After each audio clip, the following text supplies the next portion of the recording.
Well, we have the last Twilight Pack animal. I know, it's very crazy. We're in like this little streak with, our Grasslands animals, but I couldn't resist making a habitat for the Wombat in here.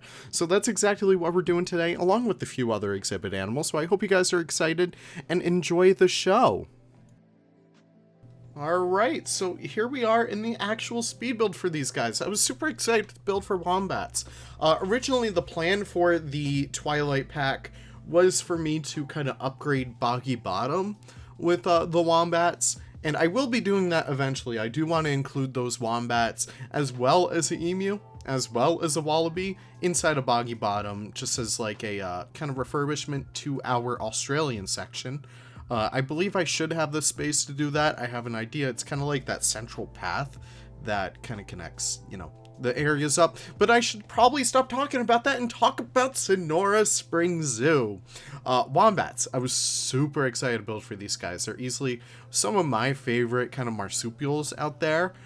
Just really chunky looking dudes. Really reminds me of myself in some cases, especially as the holidays start to, make their way over here. But I was super excited to build for these guys. I had these guys planned as, kind of like a really fun burrow habitat, but I really love the idea of open space in Sonora Spring Zoo. Originally, I was like, what if we have this be like an entire cave zoo where you're like walking through canyons and stuff? But I really like the open space that we're getting into after the striped hyena habitat, because it just feels so nice and so open, and I'm able to focus on plants and gardening and stuff like that, and it's just super fun to achieve. So that's exactly what I really want to build with over here. And also, really quickly, using the eucalyptus tree enrichment is a really fun way to get unique plants in the game.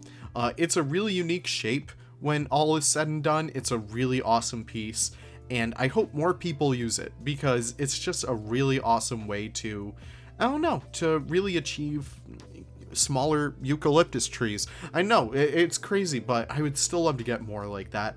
Frontier, if you're listening, if you're listening by some weird chance, please, more saplings. I would love more saplings in the game. I usually love to build with these guys, but unfortunately, none really work for this zoo setting, but I would love more.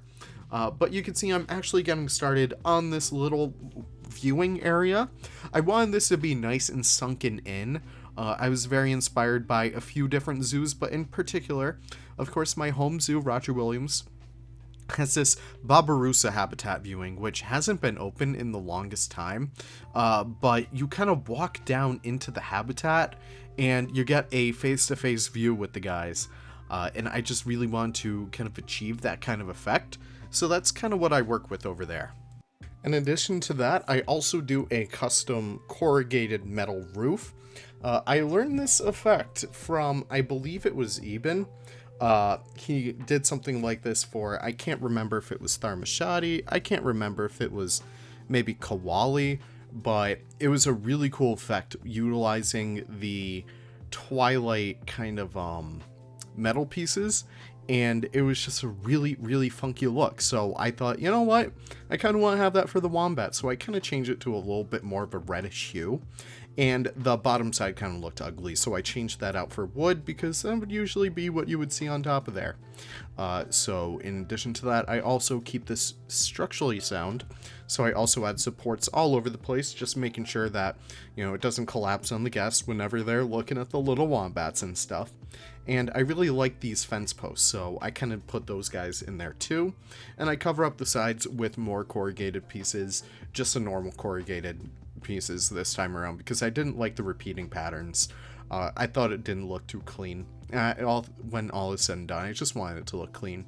So I also add that right over there, and I also add the wombat statue in here as well, the paper mache one, because I thought that was just too cute not to have.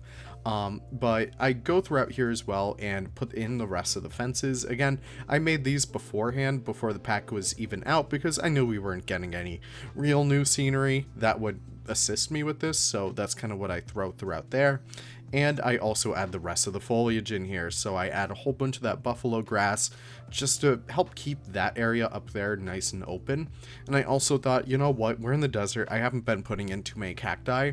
So that's exactly what I throw in over there. And it's just really nice. It kind of gives you something to look at as you're making your way up the hill. And something I always love to do in this kind of zoo is use a mix of the pea shrubs as viewing area plants. I like to keep consistent styles throughout the zoo, so I like to throw those guys all throughout there. It's just a really awesome piece, and I love to make use of that. Also throwing in a few more cactuses, and then that's pretty much it. So I start to work on the actual terraforming of the habitat, and I really want to include one of the burrows for the wombats to use in here.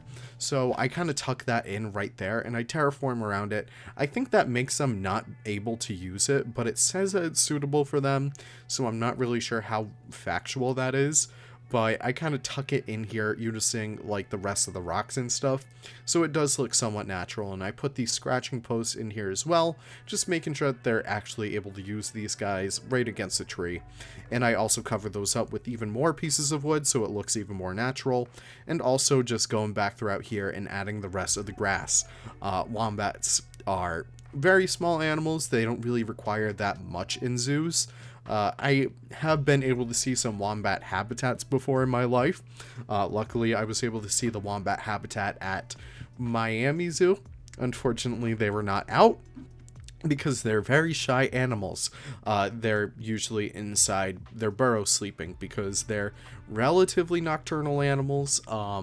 Sometimes you might see them out during the day in the wild, but they're relatively nocturnal and they really sleep a lot in zoos.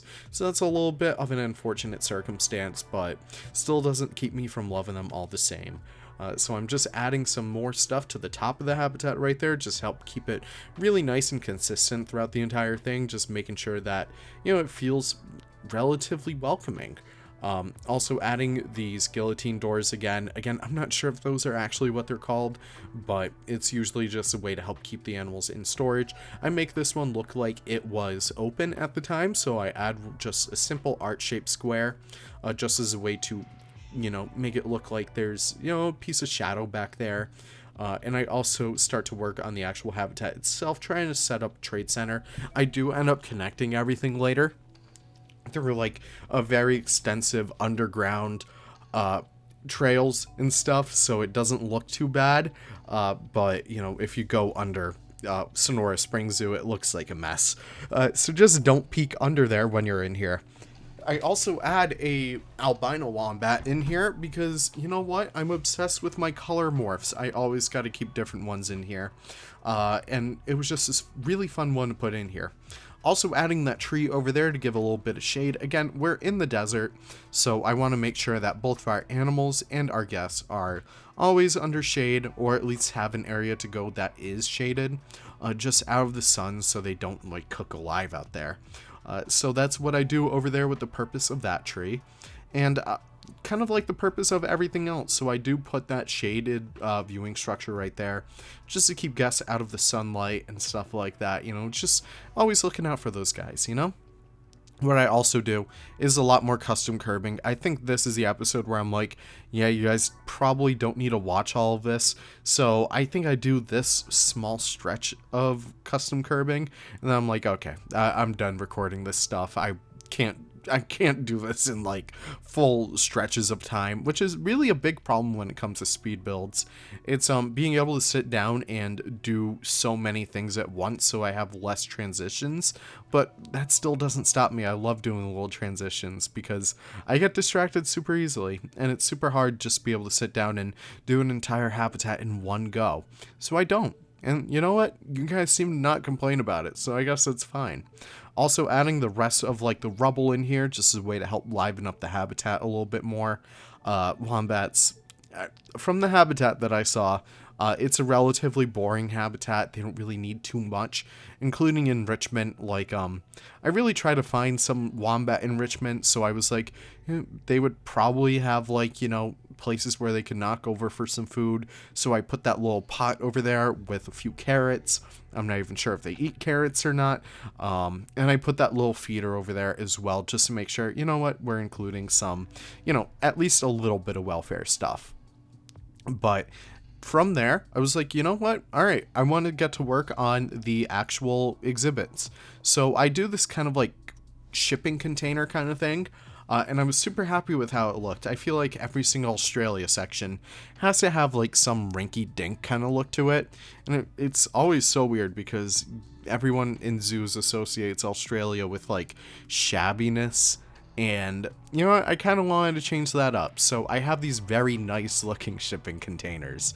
And I think they looked super good in the end. I think they are really beautiful. I think the mix of like white and the colors that I use in here.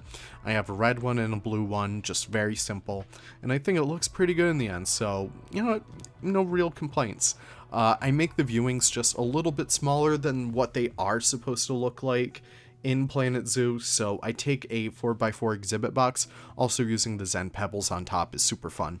But I essentially use a 4x4 exhibit box, which is the only exhibit box that we have, and I shrink that down a lot more with, in this case, the plaster pieces, and I just color them a little bit different. I put that little hatchet for keeper access. I'm not sure if that's a hatchet or not. Isn't that like an axe or something? I don't really know. But I throw that in there, recolor the rest of the things, and I also do a small viewing canopy over here, just to make sure that you don't have any glare when it comes to the habitat. Just making sure that you could look in here. I believe I do have I know it is the death adder, I want to say. I think that's the Australian one. And I also do have the eastern blue-tongued skink, because I love the guys. They're just funny looking dudes. So I also do a lot more custom curbing.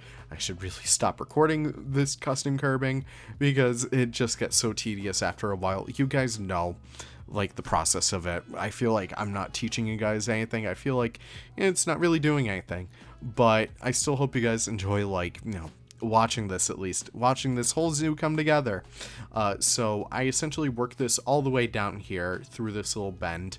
I wanted to keep this bend open too because you would be looking into the emu habitat, and from there I also add the butterfly garden in just a little bit, so you'll be seeing that in the next episode of Sonora Springs Zoo specifically, so I hope you guys are very excited for that. But yeah, here I am just throwing in the max amount of animals into these areas, just to make sure that we always have some on display, and also adding in that little enrichment and stuff for our actual animals, just making sure that they're able to, get by with what they have. So adding the rest of the planted foliage throughout here, using those pea shrubs as always, really awesome plants to use, especially in a lot more of a modern zoo. It's just a beautiful plant to use whenever it comes to that stuff. So that's exactly what I want to include in there, and also making my way throughout here and adding the rest of the custom curbing. I think I just get around this bend so that the cinematics look good, and then from there I'll work on that whenever I do get to the emu and the kangaroo habitat. Very excited to build for those guys. Emus don't really need a lot. In fact, they're pretty good with just an open plain and that's it. But I don't know, maybe we can do something fun for them, who knows. Adding the benches in here as well, because I always want to make sure that we keep into account infrastructure. So these benches are by Lion. He did a very beautiful job with them. And yeah, that is pretty much it, my friends. I hope you enjoyed this episode. It was super fun to build for wombats for the first time. Not really the first time, because I built for them for the Outback Pack before, but officially, of course. So thank you guys one last time. Hope you guys are having the most wonderful of wonderful days, and I'll catch you all in the next episode. Bye-bye now.